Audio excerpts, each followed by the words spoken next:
Good afternoon, boa tarde, and welcome to this Brazil Lab Today event, Amazonia on Fire, organized by the Brazil Lab and the Princeton Institute for International and Regional Studies, together with the Princeton Environmental Institute and the university's communications office, which is live tweeting the event. We are grateful for the support of the Department of Anthropology, the Department of Spanish and Portuguese, the Program in Latin American Studies, and the Graduate Program in Social Anthropology of Brazil's Museu Nacional. Amazonia is the world's largest and most diverse tropical forest and the ancestral home of over 1 million indigenous peoples. Brazil contains about 60% of the rainforest, which is a massive carbon sink currently threatened by illegal deforestation, fires, and socioeconomic inequality. Safeguarding the Amazon and the tropical wetlands to the south, the Pantanal, with their rich biosocial diversity and environmental services is a key mandate of our times. It necessitates our very best ideas and practices. The Brazil Lab and PI are proud to have been collaborating with multiple stakeholders in Brazil and with visionary environmentalists such as Tasso Azevedo, today's wonderful speaker, in efforts towards conservation and sustainable development for the region, so vital for the planet.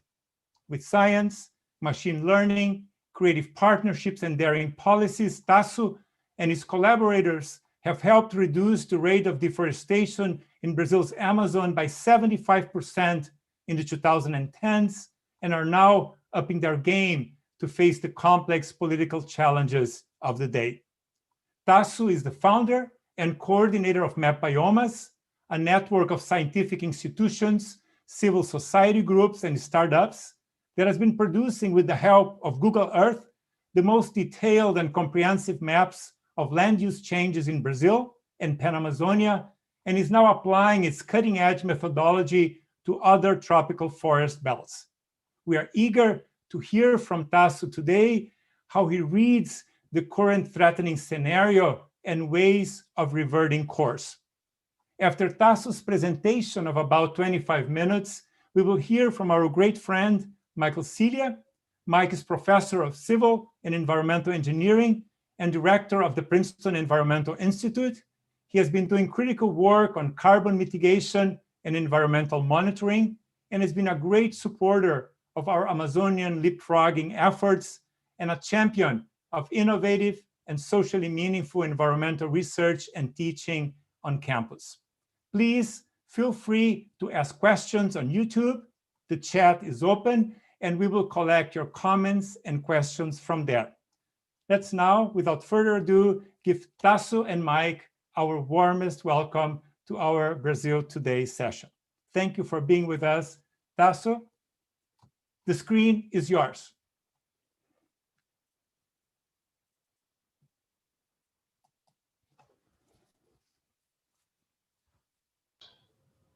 Yeah, you hear me?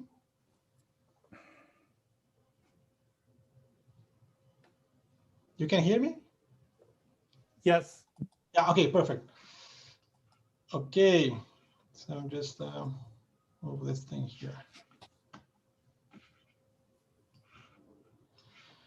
Okay, so thank you, João, Mike, Miquel, for the invitation and to be here with you.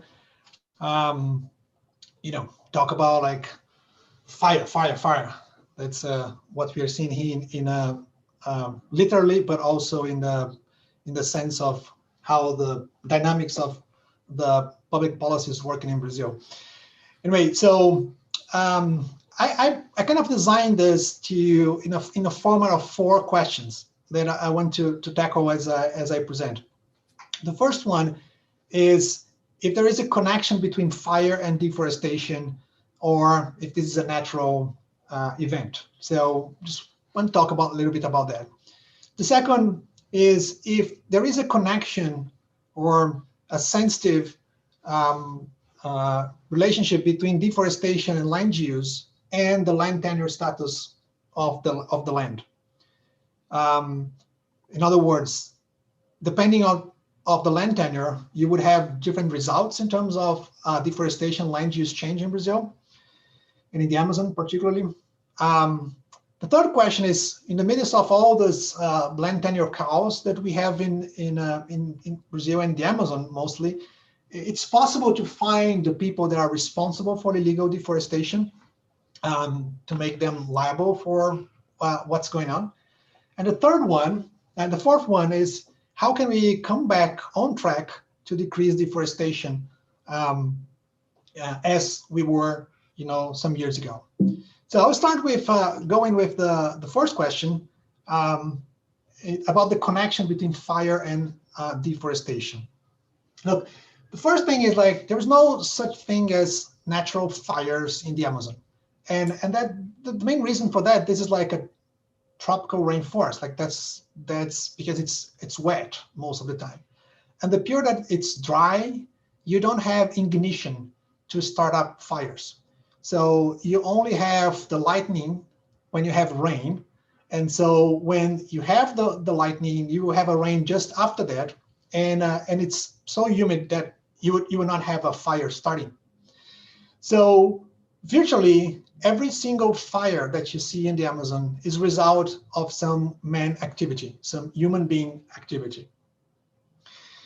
Now, the question would be like, but is this related to the deforestation, or this could be like just like fire that is happening outside of the forest, or it's just escaping to the forest?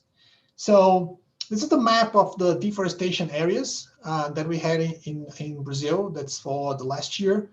And this is a map of the fires.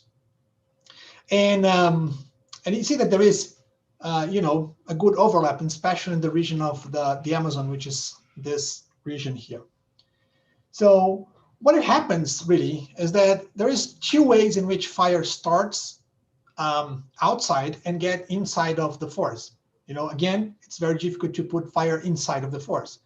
So there is two ways. The first one is that you have a deforestation, which is basically take a 3D forest and then put it down. And once you put it down, you have this structure that was like 30, 40 meters high, and now will be like 3, 4, 5 meters in the ground. But it's impossible to actually do any type of agriculture or cropland or pasture with all those biomass there. So in a way to kind of prepare the soil, decrease the biomass, and make it possible to have some agricultural cropland, etc., you just put fire on this area that was recently clear cut. This is the fire that escapes to inside the forests that are in the borders.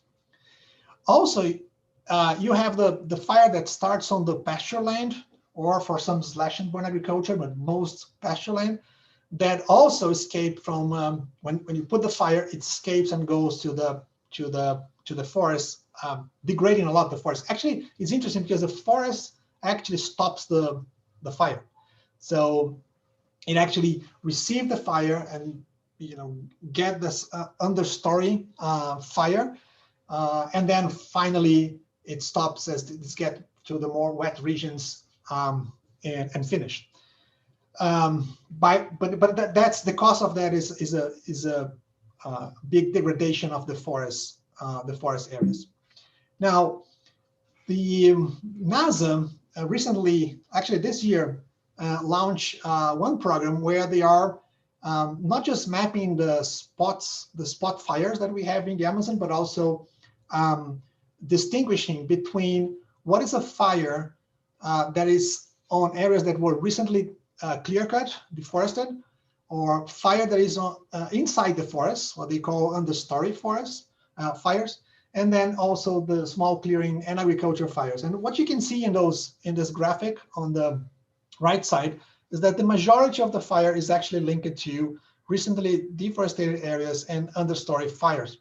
And in less extent, there is the fire that is outside those two situations. Also, when you see this relationship, actually, there is some things that will be in Portuguese here, but you will get the point. So in the left side is a graph correlation with the correlation of the number of heat spots of fire occurrences and the deforestation. And on the right side, is the number of hotspots against the days of rain, or how dry is the environment. So there is a much bigger relationship between deforestation and the fire than actually the dry season. So as a result of that, there is this relationship between the emergency of the deforestation and the emergency of the fire. So in the graphic that is in the below here, you have the accumulated deforestation detected monthly by month in the years of 2015, 16, 17, all the way to 2019, 2020. And what we see, this is from January to December. So 2020, we still have 3 months to go to complete here. But what we see here is that deforestation had a steady growth last year, continues to grow in higher levels this year, and you will see that the fires also grow in the last 3 years. Like blue is 2018, green is 2019, and the yellow is 2020. So so deforestation definitely has a connection with the fires. They one feed each other. When you have fire go into the forest get more degraded. It's also opened the space for more deforestation, and deforestation also lead to more fire inside the forest. So it's one thing kind of feeding each other, and it's not natural. So the second question is linked with this idea that we can determine who is actually responsible for deforestation. But before that, we have to understand if there is a difference between the different types of land tenure and the occurrence of deforestation. To do so, what we do is first we produce maps of the land use, land cover in Brazil. So basically, we produce maps, annual maps of land cover, and then we can track year by year what are the changes that are happening. Either if it's deforestation, if you have a deforestation, what's the land use after that? If it's recovering, coming back to the forest, so it's the plantation, agroforestry. So all those changes that are happening on the territory is captured by this mapping exercise. And that's what Mapioma's, the project that I'm coordinating, does in a collective effort of 20 institutions between think tanks, universities, and startups and technology. And so basically using the Landsat collection, processing pixel by pixel, the 9.5 billion pixels of Brazil on 30 by 30 meters, and using a lot of machine learning and cloud processing into Google Earth Engine, we are able to classify several land use classes in Brazil. At this moment, we are mapping about 21 classes, and making those annual maps that represents Brazil on a scale of 30 meters, all the way from 85 to 2019 that we just published a month ago. So, and this is our collection 5 of maps that goes all the way to 2019 and has a global accuracy of about 90%, although this changes a lot depending on which class you are looking, different regions of the country. Let's say the general accuracy of this amount. So using this, we can actually navigate in the time. So here you were seeing in the left side an area in the center of Brazil, in the Xingu, which is an indigenous reserve in this middle part of this image. Left side is 85. The right side is 2019, and what we see is a big transition from forest, which is this dark green, to pasture, which is the yellow stuff on the right side, and pink, this pink color, which is agriculture, cropland. So yeah, there is a big shift in just a matter of like 3 decades. There is a big shift on the land use in this part of the country. And the way this platform is built up, you can also compare different years and see where are the changes. So now it's just another way to see the same area. Now seen in all the changes. Let's say what is red here is the change for lossing of natural habitats, and the green is like recovery. The blue, for example, is a new water surface and stuff like that. And you can identify any type of change that are happening. And this is another way to see that, which is because we have all those characterizations of the change, the land cover, etc. And for the whole country, then we can see this information in various ways. So here, for example, I just put the indigenous reserves over the map with this brownish line. And then everything that you see in this dark color is the private properties in Brazil. There is some protected areas also. So you can add layers and understand how the land is changing for the different land use. So what we did recently, this year, we work a lot on this issue is take a map, this map of land use, land cover, and then cross the information with the maps of land tenure in Brazil. So this map of land tenure was prepared by University of São Paulo, the lab on geosciences, together with a think tank called Imaflora, and they produced this kind of a land tenure map of the whole country. Sorting problems of overlays and etc.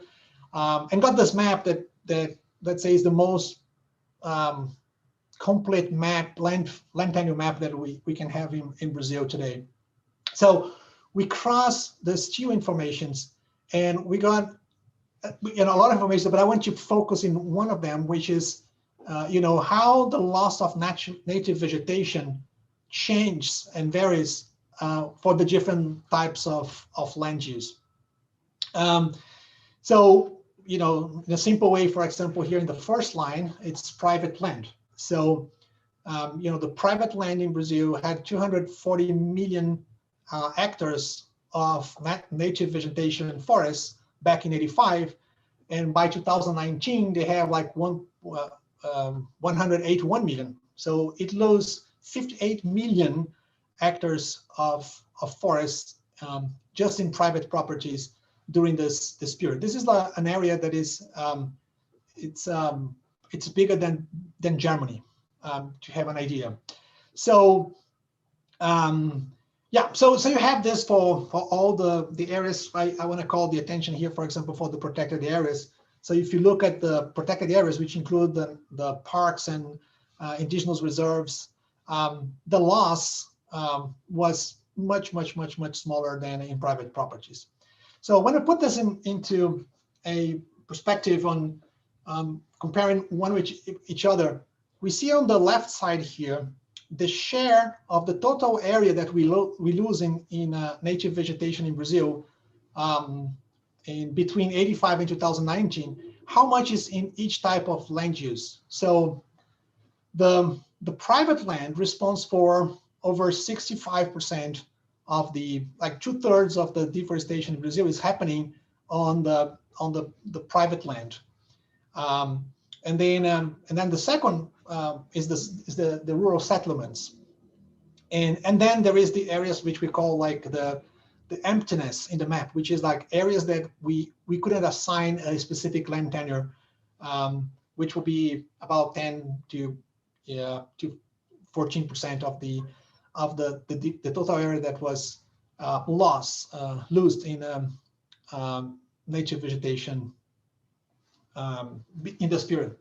And in the right side, we are seeing the loss of natural vegetation by each land tenure category. So how much they lose of the original area of native vegetation in this period. So we see that in the private land in Brazil, they lose about 1/4 of the native vegetation in this very short period of time of 3.5 decades. And when you see like the protected areas in indigenous lands, this loss is less than 1%. And if you look at the rural settlements, then it's even higher than the private properties. We're talking about 29% of loss in this period. So what I want to point out here is that it really does matter.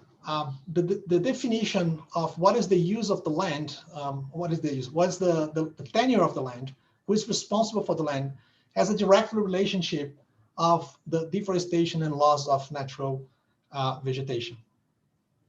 So, but as you know, like there is a lot of, complications on the way land tenure is defined. I mean, that's a big problem for all the tropics, but it's particularly very, very, very important in the Amazon. So sometimes you can have like 4, 5, 6, 7 people or groups claiming the same area for different purpose. So it's really messy. So the question is, in the middle of this chaos, is it possible to find the people responsible for illegal deforestation? That has been a question that has been posed for many years in Brazil.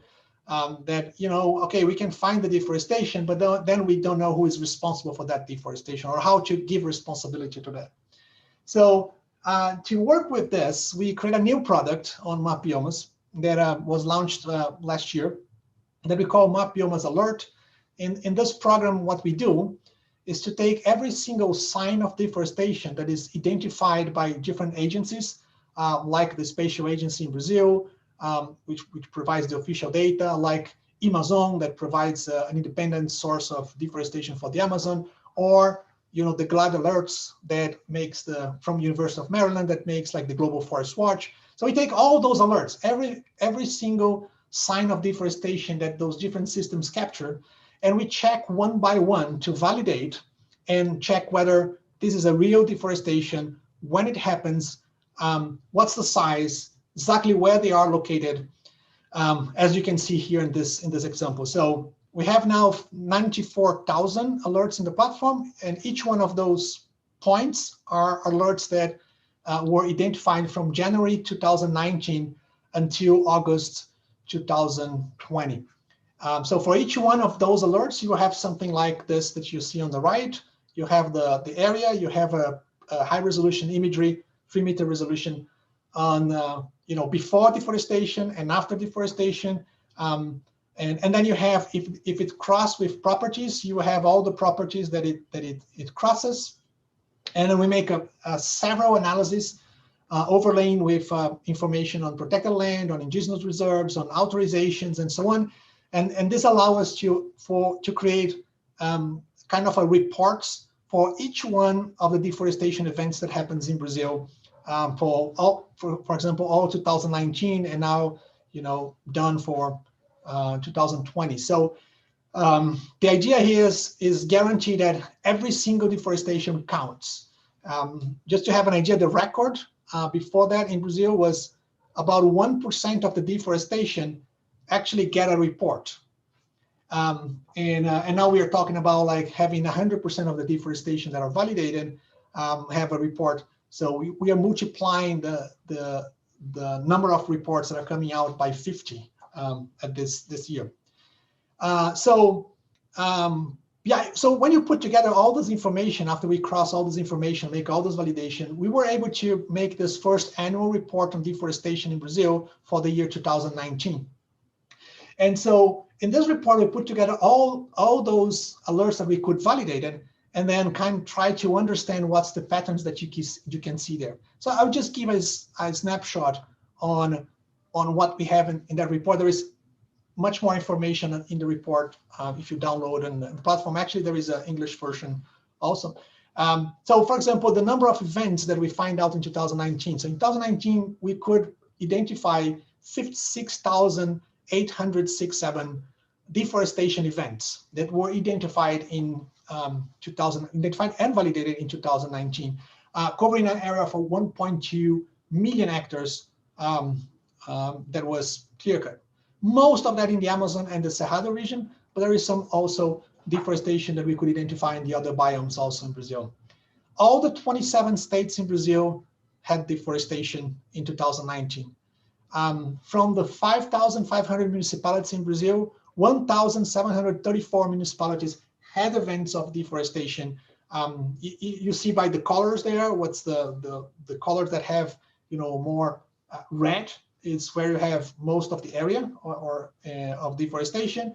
And as it gets white is where you didn't have deforestation identified. So it's very intense in the Amazon and Cerrado region. Also, we do this crossing to see how much of the protected areas have some event of deforestation and how much area was identified on that. So so you can see again in the map that there is a lot of protected areas that had some event of deforestation. It's unprecedented that that in Brazil in 2019, about 11% of the deforestation events actually crossed to some protected areas, which is much more than what we had in the previous years, right? Historically. Then we have the same thing for indigenous lands. Traditionally, indigenous lands will have less than 1% of the deforestation happening there, not because the indigenous people are clear cutting land, it's just because people are invading the land and create the deforestation. And last year it got to 5.9%. So when you hear about, like, you know, that there is a lot of invasion in indigenous lands and etc., that's not an exaggeration. It's really happening massively in the region. It's a big problem. And then comes to this crossing of the information of deforestation with the registry of private land, or let's say area that are claimed to be private. So in Brazil, if you have a rural property, you are obliged to register this property since 2012 with the new forest code in this National Environmental Register CAR, and so by doing this, we have the ability to cross the information of the deforestation with this self-declaration of private land. And so we find out that 70% of all deforestation in Brazil actually cross entirely or partially with at least one area that is registered on the CAR. So in other words, at least 70%, 75% of the deforestation in the Amazon, it's pretty easy to define who is responsible or potentially responsible for that deforestation. At least there is somebody that said that they were responsible for the land. Therefore, they're also responsible for what happens in the land. But the other side of this is that, you know, we are talking about, like, you know, 49,000 properties, almost 50,000 properties that last year have some connection with a deforestation in Brazil. So it's a lot, but if you compare with the amount of private property that we have in Brazil, which is 5.5 million, less than 1% of the properties in Brazil did have deforestation last year. So let's say the majority of the properties and the production areas in Brazil didn't have any deforestation, but it's concentrated on a very limited number of properties. So the answer to the question was, like, yes, for the majority of the deforestation that we have in Brazil, and which, by the way, it's I just forgot to say that 99% of the deforestation in Brazil has serious elements of illegality. So, you know, for the illegal deforestation, which is almost everything, at least 75% we would be able to identify and define who is responsible. So, and now the reports are there to help that. So what we need now is kind of the willingness to transform those reports into action against who is doing illegal deforestation. So the last point, how am I on time? I still have some minutes. Yes. Well, let's say I would just use like 2-3 minutes to finish this. Yes, absolutely. So wrap it up. It's great. Yeah. So how can we come back on track to decrease the deforestation? Because that's the question. It's increasing. How can we come back? So as you see here, it's we know how to push down deforestation. So between 2004 and 2012, the deforestation declined about 80% in Brazil. So this is the largest. It's not just the largest reduction in deforestation, but it's also the largest contribution to reduce greenhouse gas emission that ever happened in humankind on a very small, short period of time. So since then, the deforestation starts to grow again slowly. And last year, it actually jumped about 30%. The final number is not 9.8, it's 10.1 10,000 square kilometers. And this year, it's expected to go another 30%, which will push this to about 14,000 square kilometers, which will be like coming back to the levels of deforestation that we have back in 2006. So it's seriously, it's actually going back and should not be going back. So, you know, deforestation, if you look at how deforestation grows in the Amazon, it grows from the borders to the center.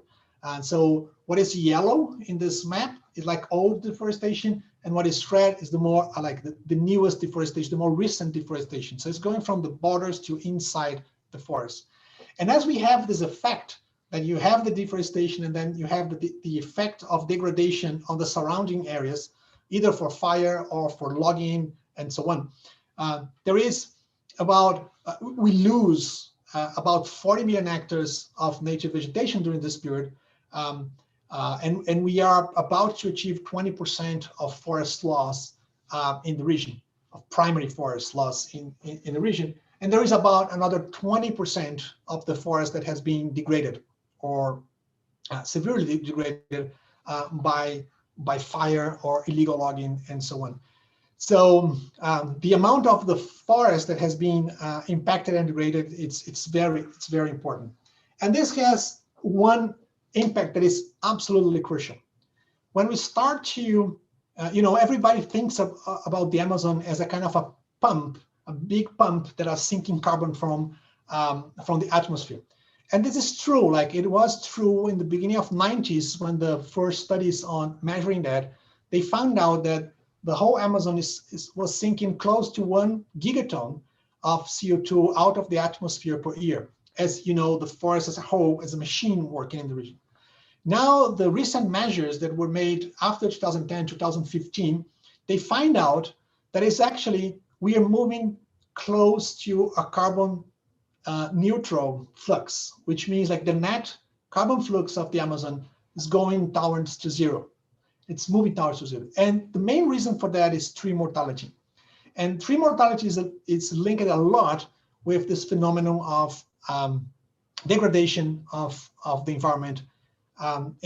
With the deforestation degradation, we have more droughts, and this droughts help us to be more inflammable, the forest, and it's also decreasing the speed in which the trees are growing. So not just dying, but it's growing slower.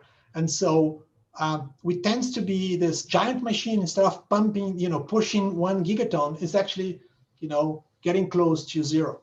And as we continue to clear cut the forest, we will be on a point in the next 5-10 years in which the Amazon will actually be emitting more than what is capturing. And this is a disaster for any type of future that we can imagine with, for example, the 1.5 degrees limitation on the increase of the temperature. So, and why are we doing this? This for what?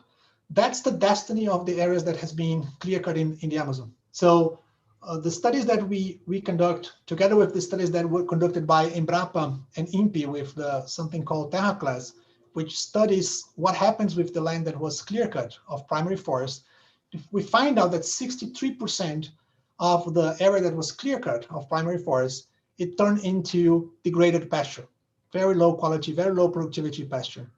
About 14% actually turns into productive land or more intensive agriculture, urban areas, mining, and so on. And then 23% is just abandoned, and it's kind of a regenerating. So we are literally, you know, clear cutting forests to have to only use about 14% of that in an efficient way. That's not really a wise way to use this immense resource and machine of many environmental service for all of us. So we don't need to clear more forests in Brazil. So if you want to regain the control of deforestation, these are the things that I think it's urgent, and we'll finish with that. So first, we have to regain the control of deforestation by stopping the illegal occupation of public lands and assign it for sustainable use. So there is about 50 million hectares in Brazil, 50 to 60 million hectares in Brazil, which are public forests, public land in the Amazon that are not assigned to any specific use. And this is probably the biggest land on dispute in the planet today.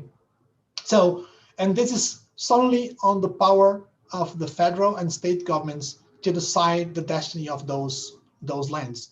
And so we need to push those lands to be assigned for sustainable use. Stopping illegal mining, illegal logging and clear cut. There is a bunch of things that can be done on this part. And we need to guarantee the indigenous lands rights, because we know that this is the most effective way to protect the forest. Lands in the hands of indigenous people protects more the forest than actually the most restricted protected areas that we have in our systems, like national parks or biological reserves and so on. We need to optimize the use of the agricultural land that is already open and consolidated in order to have the maximum productivity and regeneration of soils in this area. Restore critical areas, especially on the upper streams of the water basin. There is another chapter that we can discuss later, all about what is happening with water surface in the Amazon, which is decreasing. And then this restoration is crucial. Promote the economy of the forest and biodiversity. So there is more than 900 products that is from the forest that are in different supply chains and different economies working in the Amazon, and we don't see that. So how can we promote the economy of those products that come from the forest instead of be based on economy of things that actually impact the forest, that substitute the forest? And finally, create mechanisms that can pay for the maintenance of the forest and its services as a whole in the region. So these are big steps to have the conservation in the Amazon. I'll just leave the two links of the two platforms in which we have our data and research, and that's it. That's the team Mapiomas in Brazil. Wonderful. Congratulations, Tasso, for your incredible work, and thank you for this thorough and thought-provoking presentation. We'll hear now from Mike some comments and questions, and then please, go and join the conversation on our Brazil Lab YouTube channel, and we will get your questions to our speaker and the commentator as well. Thank you, João. Tasso, as always, a fantastic lecture. So thank you for that. I want to just make a short comment, which is just to make sure everyone who's listening understands that the technical underpinnings of what Tasso was talking about here, and the way that these data are collected, put together onto this map platform, is just absolutely fantastic and requires an incredible amount of work and effort. And I'm not sure that came through completely in the talk, but there's a technical part of this that's absolutely fantastic, and I just wanted to congratulate you again, Tasso, as this work continues to evolve and develop in ways that obviously are really important. I also want to say congratulations on your first annual report from 2019. It seems to me that's a major step forward. Yeah, I could go on congratulating you and telling you how great this software is, but let me just ask a question. First question related to your 2019 report, which looks like just an amazing resource. My question is, if I understood correctly, you identified something like 56,000 something individual deforestation events for which you created these amazing reports. My question is, to whom do you then provide that information? Is it some agency at a municipal level or all the way up to a federal level? And as a corollary, do you know how many of these events, almost all of which presumably are illegal, have had action taken by any government agency up to this point? Cool, good question. That's how I spend most of my time now, is to guarantee, like, my goal for this year, as I put to all my teams, is that last year our goal was make sure every single deforestation will be reported. We will have, for the first time, not just in Brazil, in the whole world, for the first time, every single deforestation will have a report. So there's no excuse about we don't know, we're not sure that it's there, right? For this year, our goal is to guarantee by 31st of December this year, every single report we put out for last year, there is an action attached to that. So we are pushing very hard to have that. We are more successful in certain areas, less in other areas. We are pushing this over the different fences to get there. So who are the people that can actually do an action? So first one, obviously, is IBAMA. So if you saw that, when I showed the model report there, it has a logo of IBAMA, because that was the model. We create this together with IBAMA, which is the federal agency, like the EPA of Brazil. But it ended up when the government changed, basically they were getting more distance to the point that almost like they were forbidden to work with anything that is prepared and organized by civil society. It's totally crazy.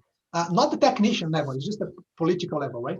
So we continue to work with, in the lower level with technicians and so on, but it has been hard to work with IBAMA in large scale, especially because they are not conducting what we call remote analysis or remote penalization, which is what we have to do. So in order to achieve this goal without IBAMA, so we are working with state agencies, so training the agencies at state level, and also work with the public prosecutors. It's a very, very interesting dynamics that works with public prosecutors in Brazil, very independent and so on. So we have an agreement with the National Council of the Public Prosecutors.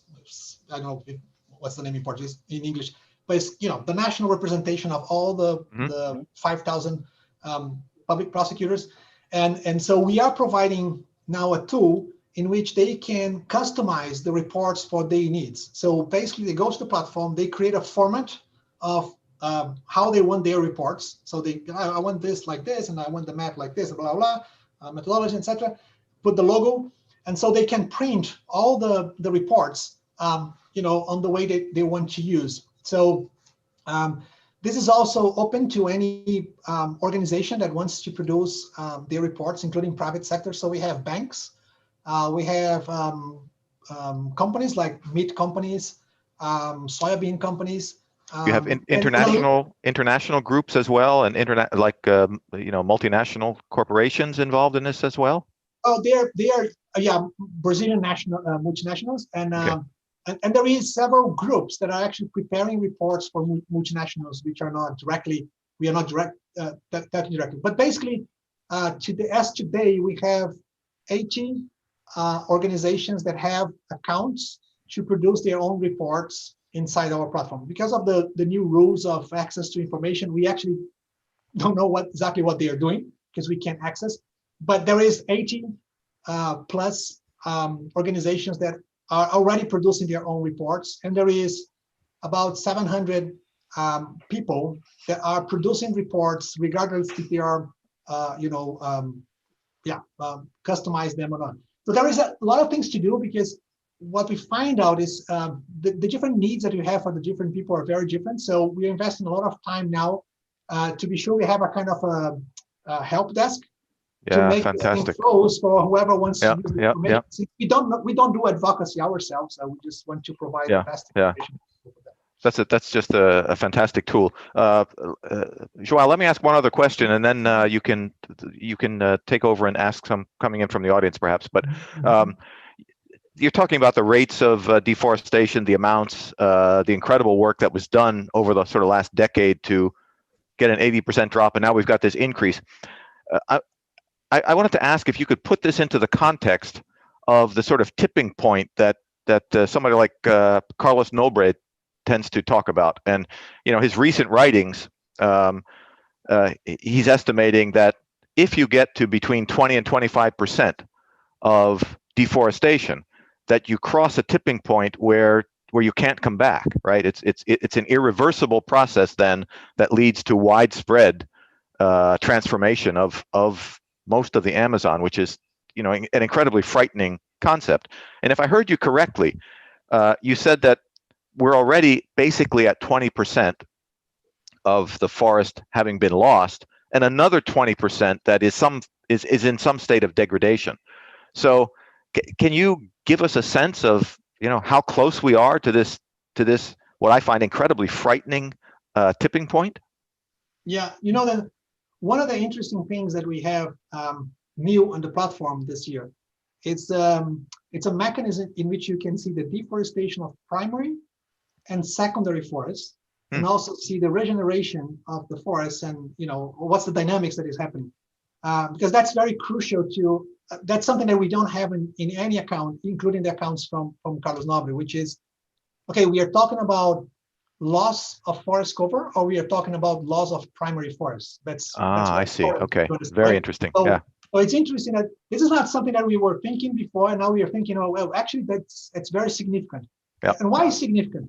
Because if you look the forest cover of the Amazon today, I mean, the native vegetation cover of the Amazon is about 85 to 86%. So the loss of forest cover, the net loss of forest cover, is about 14, 15%.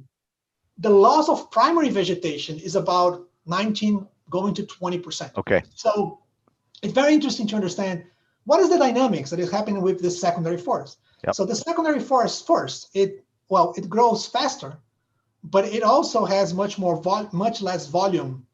For example, to do all the transpiration that you need for humidity. And I think there is something to learn there.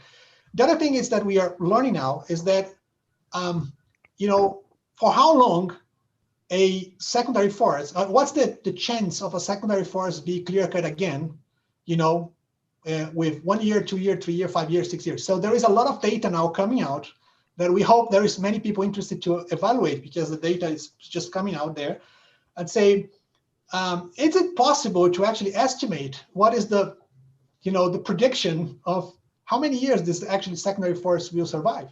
So we are seeing that a lot of the secondary vegetation is actually being clear cut again in 6-7 years after it starts to grow up. So at a point, and this is really striking, Mike, because we just put out this data in last Friday on the platform. So we just put on the platform. So see if the people will actually realize that. But one thing that we find out is that the area in Brazil that we have as clear cut of secondary vegetation, it passed the loss of primary vegetation in the last 4 years. Wow. So today we have more deforestation of secondary vegetation than primary vegetation. And we were not seeing that because every single deforestation platform that we have, including Global Forest Watch and the others, they basically create a mask. Once something is clear cut, you never look into that again. Oh, I see. Okay. So there is a whole dynamics, and I think that your question is basically say, anyone that wants, that is curious about that should be looking into this dynamics of what's happening with the secondary forest. Very interesting. So saying that, the question is, if Carlos is right, and I always say this to him, I hope you are wrong. So yes, we all do. But if you are right, the question is, are we talking about like the effect of primary forest loss or the entire forest cover? That's a big question mark for science. That's a fantastic point to make. Yeah, thank you. I'll just note in passing that the implication is that your machine learning algorithms can distinguish between primary and secondary forest cover. No, we do this with temporal filters. So we say.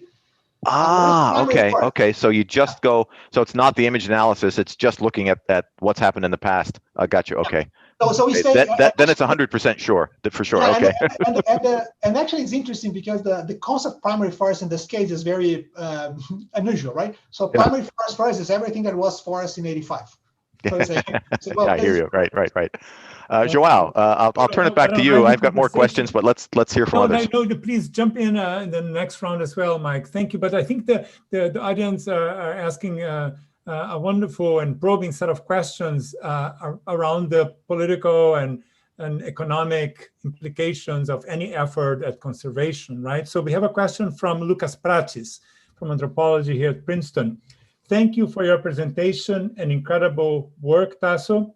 Given the urgency of this year's fires, how do you see the work of Mapiomas prompting immediate political actions? As the federal administration in Brazil has been acting stubbornly against the protection of the Amazon, do you believe that working with the state and local administrations can still be an effective alternative? Yeah. So yeah, we are doing this, trying to work with the local government and so on, but it's like it's very difficult on the state level. Like if the federal level don't have structure, at state level it's even worse, right? Especially in the Amazon. But there are some states that there is progress. Like Mato Grosso, we have seen much more actions than in the average that we had in the past. Bahia, it's another state which is more like in the Cerrado region.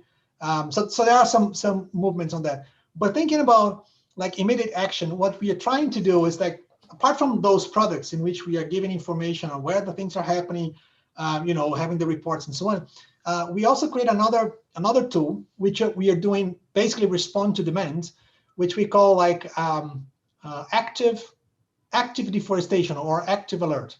So the way it works is that we really have a team of people that are there prepared to answer in 24 hours for a request of information in one specific spot. So let's say you say, you are the federal police, or you are, a state agency or whatever, and you're doing you have a, some kind of a glimpse that there is something happening in one specific spot and region, then you ask us, and then we work. Sometimes we just work at night doing that, checking all the images. Not much machine learning at this point. It's just basically trying to find this and quickly on the image, and then we can respond very quickly if there is deforestation happening. And so this can be effective as they go to the field the next day. So it happens a lot of in a lot of operations with IBAMA and ICMBio and the states on very specific case, for example, in indigenous lands and etc. But this is like really.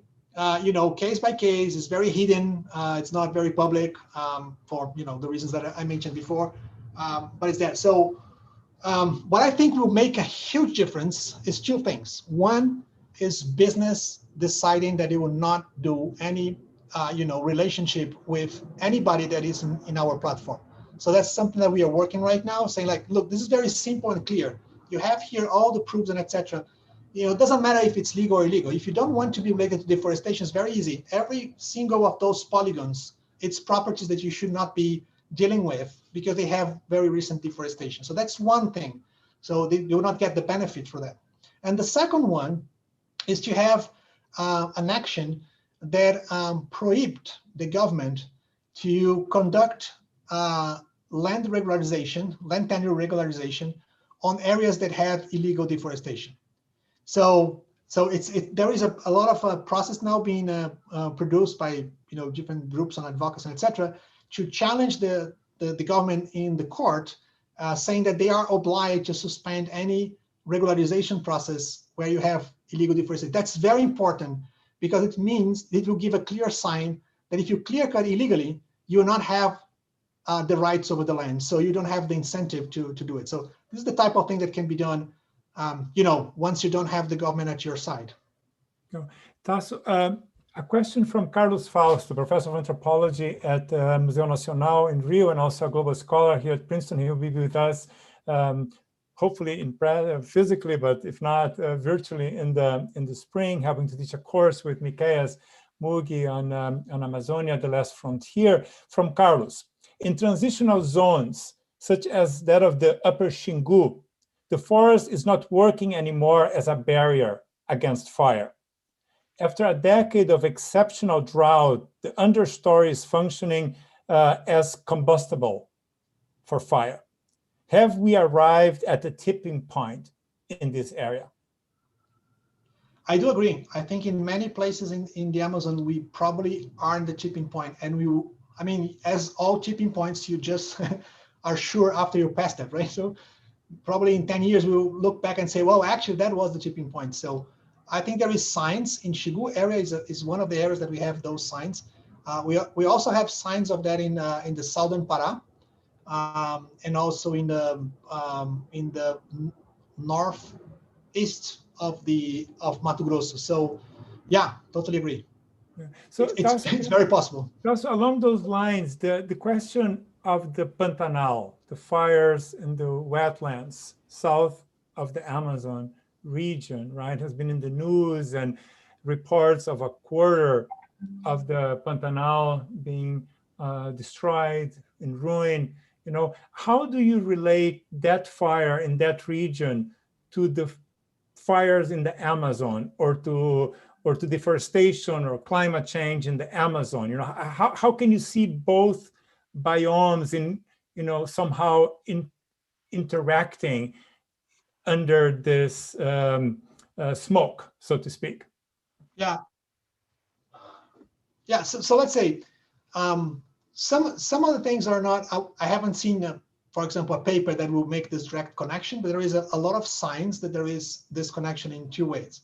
So what happened now in Pantanal is there is one thing, obviously, that this change on the current and the temperature of the ocean in the Atlantic. There is a cycle of, I forgot the name of the process, but it's a kind of a El Nino, but instead of being on the Pacific, it's in the Atlantic. And instead of having a cycle of 4 or 5 years, has a cycle of 30, 35 years. It's happening. It seems that we are in the middle of this. And then the Pantanal is drier since last year. It's not just this year, but last year was a dry year. The fire actually starts on the second half of last year, which much higher levels than we have in the past. And past. So now we have a dry season that is not normal. But the second thing is, it's even drier because we are not seeing the same amount of humidity coming from the Amazon as it used to happen, 2-3 decades ago. So, so the connection is there. So there is something is changing the dynamics of the Amazon, and we are having less humidity coming from the north to over the Pantanal, and this joined with this, drought from this process in the ocean. But the next point is, and it's very interesting and tragic, is that, Pantanal is a place where, for example, cattle is very traditional, and cattle was basically using the natural grassland. But we have a process in which the cattle ranchers are changing the natural pasture by planted pasture, which basically is converting the natural pasture to this new pasture, which is planted, which has a different cycle. And so they are, instead of putting fire, they use fire as a mechanism of regeneration of pests. Instead of doing that on the period of the year that you have more humidity, so you can control that, they are actually using fire in the middle of the dry season, because that's when you should put the fire in the planted pasture. So that's a complete disaster, because now you have those fires that nobody can control, and it was actually started by the same farmers that were there for decades. So they are always saying, "Well, but we do this for decades. What's happening?" Well, what's happening is that we actually change the way we are managing that natural environment in a sustainable way, together with this change in the climate and so on. So Tasso, there are a series of questions about the economic underpinnings of conservation efforts. So Marcelo Medeiros, who is our visiting researcher here at the Brazil Lab and the Program Latin American Studies, says that economic crises will hit long before, environmental collapse.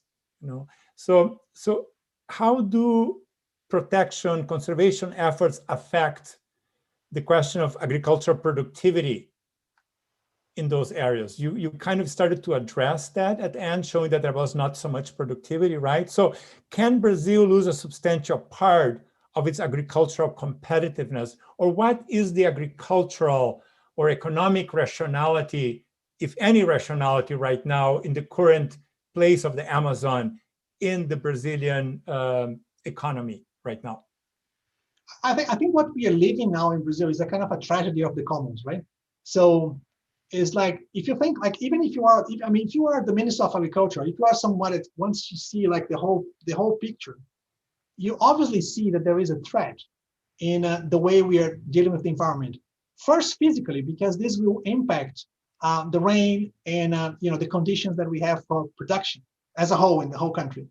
And also it can affect our relationship with the external market and access to different markets, investments, and so on. And actually, we are seeing that happen, right? Brazil is actually losing capital in this last year. Just amazing. Money is going out and it's not going in. And that's the only reason why we have like records of exports. And instead of like the exchange rate go in favor of the real, right, to evaluate the coin, it's actually stay very devaluated because people are not internalize the money by selling outside. So it's kind of a this process that's happening now. It's clearly, anyone that has analyzed the big picture has seen it. The problem is the mode of operation of the present administration is focusing on the individual rights, right? So everything is about like, you do what is best for you. And I think the theory is like that. If everybody tried to do the best for themselves, if you sum up, we have the best for everybody. But unfortunately, this doesn't work when it comes to, to the management of the land. So if everybody tries to make the best profit in a very short run, the sum up of that is a tragedy for everybody. So I think essentially that's what we're seeing right now, is that nobody's taking care of the commons, of the common interests in the public policy. It's just trying to sort out the problems that you have, or for each individual. I think that's the tragedy. So, Mike, do you have another question or comment? I have a few questions of my own as well, but you first. Well, I just wanted to actually address Tasso. You mentioned, I think you mentioned in your talk that that you have now mapped all of the tropical forest regions of the world.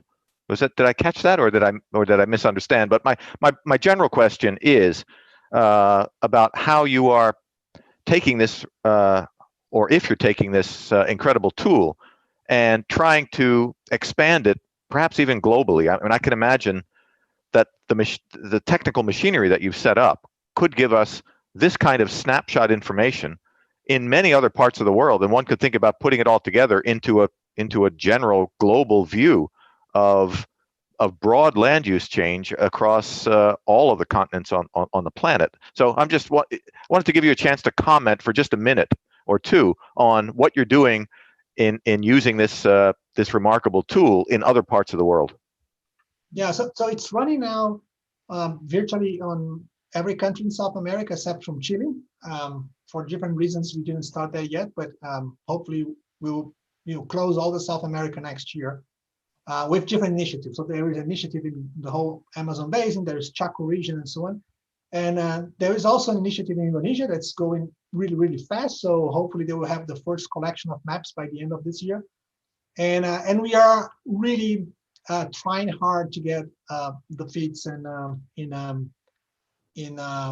DRC. So to start in Africa.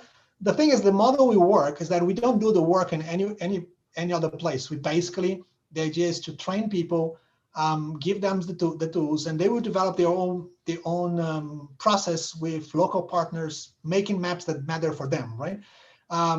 So yeah, so we have to find the good partners in Africa. Once we do so, we'll be happy. Now, in terms of a global product, there is something that's been done now by National Geographic together with the Global Forest Watch, which is to develop a global land use map, not as much categories that we are mapping, etc., but using Sentinel with a higher resolution, actually 10 meters. It's a different approach. It's entirely based on deep learning, but since they are using Sentinel, it will be like just for 5 years. So the time machine will be for 5 years. But it's an interesting idea because that it covers the whole planet. I think the only difference on the approach is this thing that we really believe on having this thing done locally, because what we learn by doing this is that it's very powerful. It's not just having the map. It's the process of learning how to do the map, create an immense capacity, analytical capacity, technical capacity to solve the problems that arise when you see the map, right? So I think that's So whenever we have a chance to expand that, we will be more than happy to share everything. Actually, there is something new that I didn't mention the last time, but now every single code we are preparing is on GitHub. So fantastic. We have that last year. Now we are moving everything to GitHub and open source. So all the source codes of the website, from the processing data, and etc., is also getting to GitHub to anyone that wants to follow that. Fantastic, thanks. So Tasso, I have a question. Today we have the final. Well, don't forget to do the propaganda. Huh? Yeah, I will at the end. I will at the end. I'm keeping that. Yes. So today we have the final presidential debate here. Candidate Vice President Biden twice mentioned the Amazon either in the first debate or in the town hall, right? So we know that the policies of President Bolsonaro and President Trump are pretty much aligned, you know? So I wonder, Tasso, given what you presented at the end, if you had a chance to talk to a Biden administration, to a Biden government, you know, what would be your pitch? What could the US or alliances that the US would play an important role, you know, do to maximize safeguarding the Amazon, you know, for Brazil and for the planet? Yeah, I have several pitches. So I have to think about how many floors I have, right? to pick. But I would say that probably the main thing to do today is to have this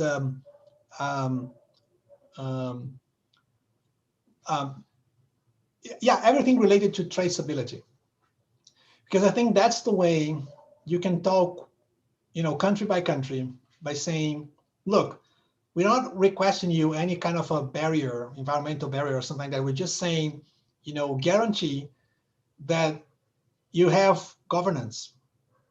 And so the way you show that you have governance is that you can track back everything that comes from out from Brazil, knowing whether this is related to deforestation or not, for example.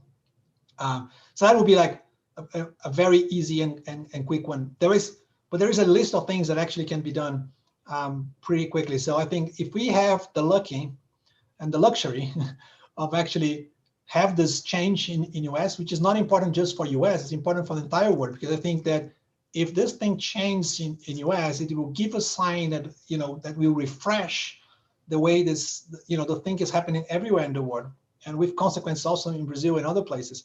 So, you know, as fast as it happens, we will totally change the course of history, because I think the whole planet is actually moving towards, you know, a more sustainable way.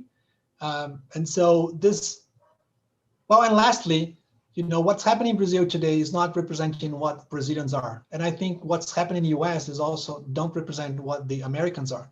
And so what we need to is to have administrations in both sides that actually are representing what we are and what we want to have in the future, you know, harmonious and et cetera. So, you know, there is endless things that can be done potentially. So Tasso, and I don't know, Mike, do you want to add? Because Mike has always been like a wonderful supporter of the environmental humanities, of alternative data production, partnerships. Mike always says we have been failing in the storytelling side of things, and it seems that Tasso, with this incredible, you know, combination of institutions, partnerships, you're really producing materials for different kinds of storytelling, right, Mike? And I think this would be interesting to think how also younger generations, right? I know your students are already engaged with some of Mapioma's work, and thus would be interesting to see how this work being produced in Brazil could be scaled, as you said, globally or regionally, but then also how younger generations, new scientists, you know, people from other fields could engage with these materials in their own storytelling and science making, right? What do you think, Mike?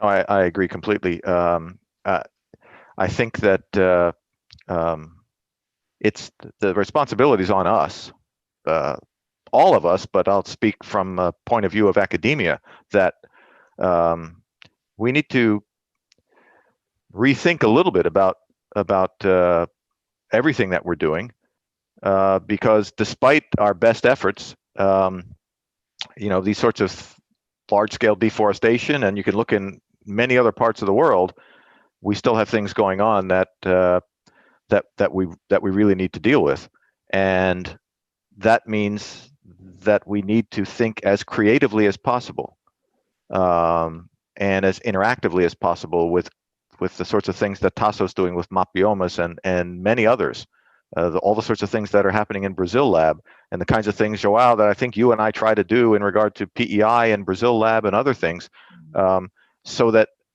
we can have a direct a more direct impact, but also I think we need to make sure that the way we're training our students and educating our students has this, not just a small sort of a piece of environmental concern, but that it becomes kind of a core value that there's a planet that needs to be taken care of, and it's our collective responsibility to do it.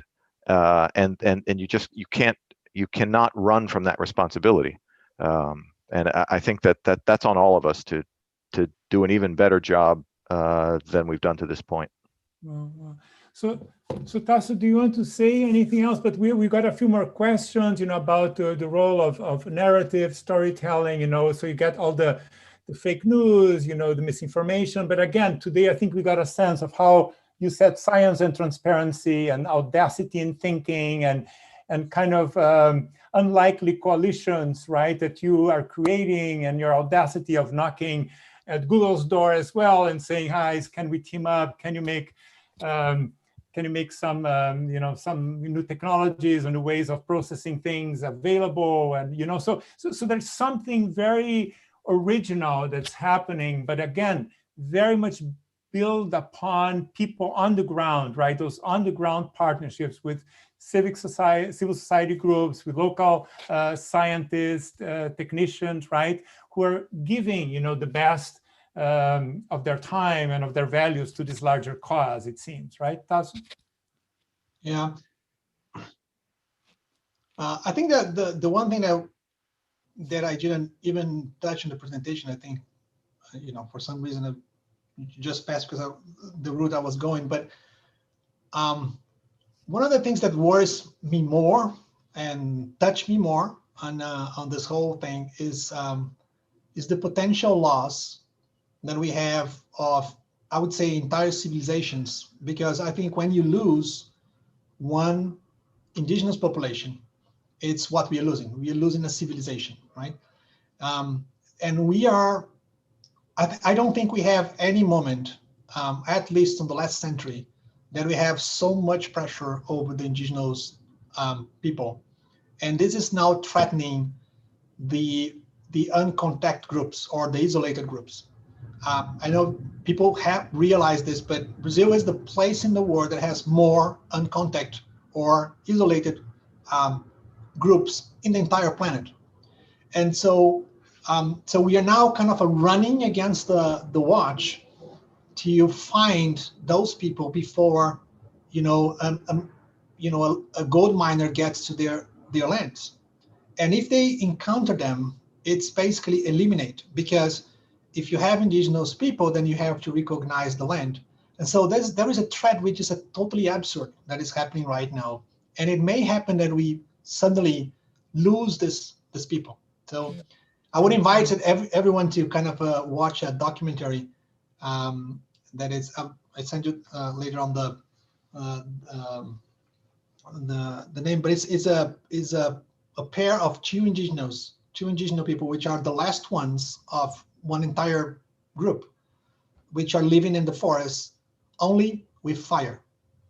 The only thing they carry is a stick that they maintain the fire, and they maintain this fire for 3 decades. Imagine the same fire, and that's the only thing they carry with them, and their language. And so I think that if we lose this, it's kind of like you losing a piece of the country, the identity, everything else. So I think that's what is in stake right now, is that my connection is humanity is to think about that, like how much we would pay to be able to have connections directly with the Incas. If we could just met them right now. So I think Brazil is a place where you have this treasure, and I don't think we are even given the proper value that this has, and it's really threatening right now. It's not an exaggeration. It's really happening. So we just acquired with support from Bloomberg Foundation. We just acquired 30,000 square kilometers of 50 centimeters resolution image. Never people take images of 50 centimeters resolution in the forest, right? So we went there and said, because we are mapping the areas where there could be isolated tribes, to see if we can find them before those threats arrive to them. But it's like finding a needle in a pile stock. But it's like, I think we need to have a big attention to this. This is like crucial. Yeah. So Tasso, and I think we are getting, we have to end this incredibly powerful and moving conversation right now. But like we are getting many messages from people saying, how can students get involved? How can students have access to Mapiomas? How can indigenous communities appropriate Mapioma's tools for safeguarding their territories? So we are seeing, the richness of response that we are getting from the viewers, and that speaks to what Mike was saying of the incredible force of this tool and of these efforts that Tasso is championing with his wonderful team at Mapiomas. And here at Princeton, we are lucky that we will have Tasso and Cesar Diniz, another environmentalist working with Mapiomas, doing a workshop during winter session in January. So if you are a Princeton student, staff, or faculty, the Brazil Lab and PI will be offering, together with Mapiomas, a winter session workshop called Safeguarding Amazonia. And undergraduate and graduate students will be able to pre-register as of October 26th, and faculty and staff as of November 16th. It will be a great opportunity to spend a whole week, 5 days in the afternoon with Tasso and Cesar, and maybe we have some other guest visitors as well. Maybe we will jump in as well. Maybe we'll sneak in Mike, Micaeus, and myself as a way of getting a first take on this incredible tool and imagining ways of maximizing, learning and teaching and independent research and community-based research here on the Princeton campus.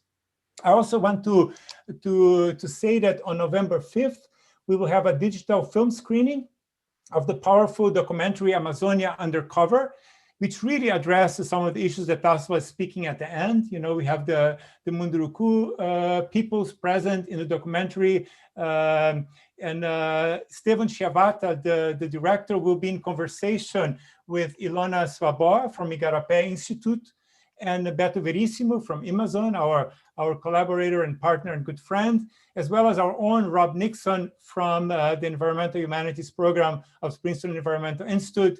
So we will make the film available before, and then we'll have a conversation with Esteban on Amazonia Undercover on November 5th. And I don't know, Mike, Tasso, any final word, or are we? No, I'll just repeat my thanks to Tasso for a great presentation, and also for all the work he's doing. I think it's fantastic. And João, always great to be in partnership with you. Okay, good. So Tasso, thank you very much. It was a pleasure. Yeah. Always inspiring. Okay, and then if you want to learn more about Mapiomas, just go direct to the website. There is an English session there. All the methodology is written in English, actually. And and feel free to contact us directly from the website and use it. Great. Thank you for joining us from home, and till soon. Ciao. Take good care. Stay safe. Bye. Bye-bye.